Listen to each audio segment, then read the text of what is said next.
ঘুম থেকে উঠলাম, তবে আজকে কিন্তু আমার ঘুম থেকে উঠতে একটু বেলা হয়ে গেছে। এখনো কিন্তু আমি ঘুমাতাম। আমার একটা পাড়ার দাদা আমাকে একটু খোঁজ করতে এসেছিল, দিয়ে বাড়িতে বলেছে ও ঘুমাচ্ছে। ও এসে আমাকে তোলালো। তা একটু ওর সাথে গল্প করলাম, গল্প করে মুখ হাত পা ধুয়ে তবে তোমাদের সাথে কথা বলছি। এখনো পর্যন্ত কিন্তু চা খেতেও যায়নি। যখন আমি ঘুম থেকে উঠলাম, মানে দাদার সাথে গল্প করছি, তখন এরা সবাই বলছে, মা বলছে কিনা বৌমা কবে আসবে, রাজু বলছে কিনা মামি কবে আসবে। কথাগুলো সব কানে যাচ্ছে। তবে আজকে আসবে, আজকে বিকালবেলা চলে আসবে।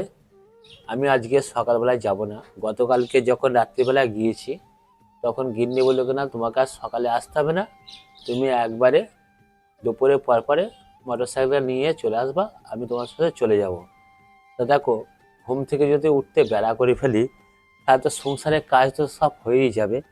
মা কিন্তু ঠাকুরের বাসন মেজে পরিষ্কার করে কত সুন্দরভাবে সাজিয়ে রেখে দিয়েছে, দেখেছো বন্ধুরা? গিন্নি যদি বাড়িতে না থাকে, বাড়িটা পুরো একা একা লাগে।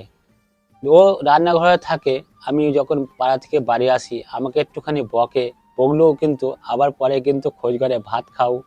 সকালবেলা ওটাই ঘুম থেকে, দুপুরবেলা টাইম মতন ভাত দেয়। তা একটা মানুষ যেহেতু বাড়িতে নেই, বাড়িটা পুরো ফাঁকা ফাঁকা লাগছে। বাপি কাজকর্ম করে আর বৌদের সাথে এসে গল্প করে। তা আমি এখন ছাদে আসলাম কি জন্য জানো তো? চায়ের দোকানে যাচ্ছিলাম মোটরসাইকেলটা ঘুরিয়ে, মা আমাকে বললো কিনা আমি দুটো কম্বল কেচেছি আর একটা কভার কেচেছি, এই তিনটে জিনিস মেলে দিয়ে ছাদে। তাই আমি মেলতে এসেছি।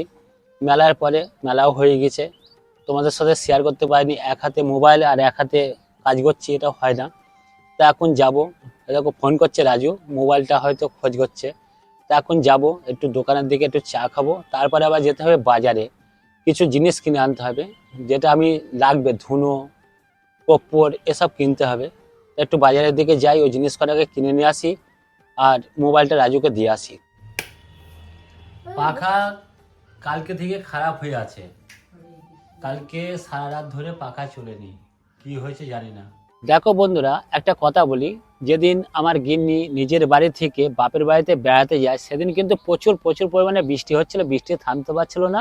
আর বৃষ্টির জন্য আমার গিন্নি কিন্তু যেতে পারছিল না। তা বৃষ্টিটা থামলো, দিয়ে আসলাম। আজকে বাড়ি আসার দিন, আজকেও কিন্তু প্রচুর পরিমাণে আকাশে মেঘ করেছে, বৃষ্টি হওয়ার সম্ভাবনা আছে। তা আমি ছোটবেলা থেকে শুনেছি যে একটা কথা, যাওয়া আসাতে বৃষ্টি হলে একটু লক্ষণ ভালো থাকে। তা এখন বাড়ির কাছে কাছে আমি চলে এসেছি। তা বাড়ির কাছে কাছে এসে আমি তোমাদের সাথে যে কথা শেয়ার করছি, কারণ হচ্ছে একটাই কথা হচ্ছে, এই আকাশে মেঘ দেখলাম, মেঘ দেখে কিন্তু আমি ভিডিওটা শেয়ার করলাম তোমাদের সাথে। তা গতকালকে আমাকে বলেছিল যে মোবাইলটা এখন লাগবে না, তাই কিছুক্ষণ আগে ফোন করলো, বললো না মোবাইলটা দিয়ে যাও, একটু কাজ আছে। তা আমি মোবাইলটা দিতে যাচ্ছি গিন্নিকে। তারপরে আমার নিজস্ব কিছু কাজ আছে, সেটা হচ্ছে ধুনো নিতে হবে, গুল গুল নিতে হবে, কর্পূর নিতে হবে, একটা ধুনুচি নিতে হবে, নিয়ে একবারে কিনে কাটে নিয়ে বাড়িতে চলে আসবো। আর যখন বেরোচ্ছি তখন মা বললো কিনা ভাত খেয়ে যা, সকালে ভাতটা খেয়ে যা, তারপরে যেখানে যাবি যা। আমি বললাম কেন আগে কাজটা সেরে আসি, তারপরে এসে ভাত খাবো, সকালে ভাতটা খেতে হবে। তা চলো বন্ধুরা, এখন যাই শ্বশুর বাড়িতে। আমার একটা জিনিস খুব ভালো লাগে, সেটা হলো আমার থেকেও আমার ভিউয়ার্সরা আমার যেন মনে হয় আমার মাকে খুব বেশি ভালোবাসে। আমি কমেন্টগুলোতে দেখি, এক্ষুনি পড়ছিলাম, কাকিমার রান্না খুব ভালো, কাকিমা মানুষ হিসাবে খুব ভালো, তুমি কদিন কাকিমার কাছে থেকে যাও, মা তো মাই হয়। মা কাকিমার মুখটা আমার মায়ের মতো, আমার মা নেই, মাকে খুব মিস করি। তো এটা খুব সত্যি কথা, জীবন থেকে যে মানুষগুলো চলে যায় তাদের আমরা আর ফেরত পাই না। ও তো শুধু ওর বাবার জন্য এখনো কাঁদে জানো, খুব কষ্ট আজকে লাগে কতদিন যেন দেখে। হলো মা? 57 দিন। আজকে 57 দিন হয়ে গেল। দেখতে দেখতে মাসের পর মাস চলে যাবে, বছরের পর বছর চলে যাবে, যে যাওয়ার সে চলে যাবে, আর মন আসবে থেকে না হয়তো ফিরে। স্মৃতিগুলো আবজা হয়ে আসবে, কিন্তু সেভাবে ভুলতে পারবো না। এই যে এই গমগুলো বাছা হয়ে গেলে, এখানে দুটো বালতি আজকে মা বের করেছিল, বালতি দুটো টাইম কলে ধুয়ে দিয়েছিলাম, এবারে বালতির মধ্যে গম রেখে দেবে। আমি ঠিক বুঝে উঠতে পারি না, এটা আমার নিজের মনে হয়, ব্লগে রান্না শেয়ার না করলে, বিশেষ করে দুপুরের রান্না, ব্লগটা সম্পূর্ণ হয় না। তো মা আজকে রান্না করেছে চালতে দিয়ে মুসুর ডাল, আর এখানে রয়েছে কোকিলা মাছ, যেটা মশলা দিয়ে করেছে, একটু পেঁয়াজ টমেটো, মানে পেঁয়াজ টমেটো দিয়ে, আর এখানে হয়েছে আলু পটল চিংড়ি। মা বলছিল মনে আমার না অনেক দিন ধরে পটলের তরকারি খেতে ইচ্ছা করছে, বিশেষ করে পটল চিংড়ি, তো সেই জন্য বানালাম। আমি বললাম ভালো করেছো। আর এই যে আজকে কিন্তু গরম গরম ধোয়া ওঠা সাদা ভাত নয়, কারণ এই ভাতটা অনেকক্ষণ আগেই রান্না করা হয়েছে। আমাদের খাওয়া দাওয়া কমপ্লিট হলো। আর এইখানে ফ্যানটা তোলা ছিল, তার কারণ হচ্ছে আমরা খাচ্ছিলাম তো টেবিলে যাতে হাওয়া লাগে সেই জন্য। এবার খাওয়ার পর একটু বিশ্রামের পালা, সেই জন্য মা ফ্যানটা নামিয়ে দিল। আর এইখানে আমি মাকে বলছি একবারে প্লাগটাও খুলে দাও। এই যে বালিশ দুটো একটু পাশাপাশি রাখি, এই তো আর কিছুক্ষণ, তারপরেই নিয়ে চলে যাবে। আবার কবে এসে থাকবো, তবে এসে থাকবো। বাড়ির কাজ মোটামুটি গুছিয়ে একদিনের জন্য একটা রাত থাকলাম কি একটা বেলা থাকলাম, অবশ্যই থাকবো। তো শুয়েছিলাম, শুয়ে থাকতে থাকতে গতকালকের ব্লগটা মা দেখছিল, আর আমার নাড়ুর আওয়াজটা কানে গেল। তো সেইটা শুনেই আমার নাড়ু খেতে ইচ্ছে করলো। এই নাড়ু কটা মা বলেছিল তুই নিয়ে যাবি, কিন্তু আমার মনে হচ্ছে এখন যা নাড়ুর নেশা চেপেছে আমি আর এইগুলো নিয়ে যেতে পারবো না। তো দেখো কি সুন্দর হয়েছে নাড়ুগুলো, আর আমার ভীষণ ভালো লাগে এই রকম গুড়ের নাড়ু খেতে। একটু কর্পূর দেওয়া আছে যেন, সেন্টটা খুব ভালো হয়। আর তার সাথে আমার বোনটাও এসছে, মামাতো বোনটা, তো ওকেও দিলাম। ও এখানে এসেই বসেছিল, ওকে আর শেয়ার করা হয়নি। দারুণ স্বাদ লাগছে খেতে। আর কারা কারা নাড়ু খেতে পছন্দ করে অবশ্যই জানিও কিন্তু। আর নাড়ু একটা এমনই খাবার, এটা কিন্তু অনেকেই পছন্দ করে। আমার না মনটা খুব খারাপ লাগছে, এতটা খারাপ লাগতো না, আমি দুদিন ছিলাম না সেই কারণে। নাড়ু খেতে খেতে শুধু শেষ হয়েছে নাড়ু খাওয়াটা, দরজায় এসে ঠকঠক করছে আমাকে নিয়ে যাবে। তো এখন দুপুর গড়িয়ে সবে সবে বিকেল। তো আমার কর্তা বলছে যেভাবে আছো সেইভাবেই চলো। তাহলে বলো আমি কি বলবো, মানে গেল ঝড়ের মতো। আমি তো মনের সুখে শুয়ে রয়েছি, গল্প করছি মায়ের সাথে বোনের সাথে। তো আমি জানি বিকেল 4টে বাজবে, তারপরে হয়তো আনতে যাবে। এখন বড়দিনের বেলা 6টায় সন্ধে, 3:30 বাজতে বাজতে হুড়ুম করে ঢুকলো, ভালো কথা। একটুখানি বসলো না, মা চা করে দিতে গেল, খেলো না, বলে যেরকম আছে সেরকমই চলো, তোমাকে কিছু চেঞ্জ করতে হবে না। চলো তাহলে। দিয়ে যেমনই ছিলাম তেমন স্কুটির ওপর চেপে, আমার ওই ব্যাগটা ওখানেই ছিল, দিয়ে চলে আসলাম। গরম লাগছে তো? হ্যাঁ গরম লাগছে। স্কুটিতে আসলাম, বেশ ওই হাওয়াটা ছিল, এই সবে নেমেই ঘরে ঢুকলাম, তো ওই জন্য একটু গরম লাগছে। পাখাটাও খারাপ হয়ে গেছে। ভালো হয়েছে। চলছে না। পাখাটা খারাপ হয়েছে না রিমোট থেকে কিছু গন্ডগোল করেছো? রিমোটটা দেখো তো তুমি একবার, সুইচ দেয়া আছে, পাখার সুইচটা দেয়া আছে। মানে কখন অন করলে? আরে অনেকক্ষণ অন করে শিখেছি, রাজু একবার দেখলো। তাহলে পাখার সুইচকে অন করে রাখে, খারাপ মানছি, অফ করে রাখতে হয়। যখন চালিয়ে দেখবা চলে কি না চেষ্টা করবা, তখন আবার চালাবা। কিন্তু সকালবেলা থেকে আধ ঘন্টা পরে চললো অটোমেটিক।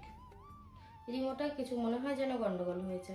আবার পাখাতেও হতে পারে, বলা যায় না এখন। পাখায় হয়নি, রিমোটই হয়েছে। বলা যায় কিসে কি হয় না হয়।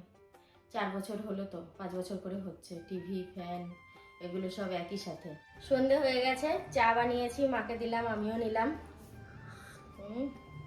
হেভি লাগছে চা খেতে, মজা করলাম। চা আমার ভালো লাগে, যে আমি নিজের একার জন্য বানাই না, ওই মাকে দিই, বানাই, কেউ কাছে থাকলে তাকে দিই, ব্যাস ওই অবধি। আর রাতে রান্না করব।